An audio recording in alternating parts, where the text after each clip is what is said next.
my goodness, there's a child that's been kidnapped somewhere. It was no Amber Alert. Almost everyone in Florida woke up to an emergency alert on their phone at 4:45 this morning. Turns out it was a poorly timed test. Thanks for watching NBC2. I'm Peter Bush. And I'm Kelly Burns. I'm sure your ears are still ringing from the blaring alarm. Not the best way to start your day. And many of you took to social media to vent your frustrations, asking why a test alert was sent out so early. Turns out it was a big mistake. Tonight, NBC2's Gage Goulding is investigating what caused the message mishap.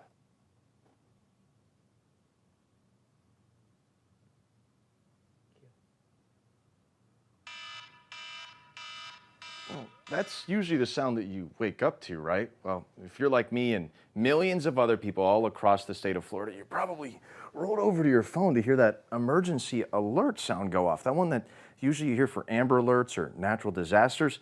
Well, this one went off, but it was only a test.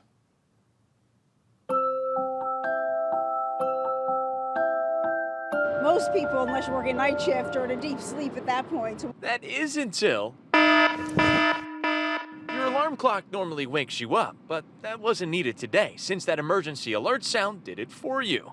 That sound is so special, we can't even replay it on TV. It's like screeching. Yeah, that one. You're thinking, oh my goodness, there's a child that's been kidnapped somewhere. This morning, it was the opposite of an emergency. Instead of an Amber Alert, this popped up. That's right. You woke up just to find out this was all a test. And I was like, why would they do a test at 4:45 in the morning? Great question. One that even Governor Ron DeSantis once answered. The State Division of Emergency Management is responsible for these emergency alerts. They tell me this was supposed to be a monthly TV test, not a phone test. The state also saying the company contracted for these alerts, Everbridge, is going to be removed as a result of the flub. It was stupid, and it woke me up first thing this morning. Yeah, it definitely was annoying. Now, a lot of people that I talked to this morning, they weren't really upset with it, more of an inconvenience, right? They tell me they just grabbed an extra cup of joe. I need one right now. And next time, if there is ever a next time, they hope that it is certainly not a test. I'm reporting live, local, and a tad bit tired. Gage Goulding, NBC2.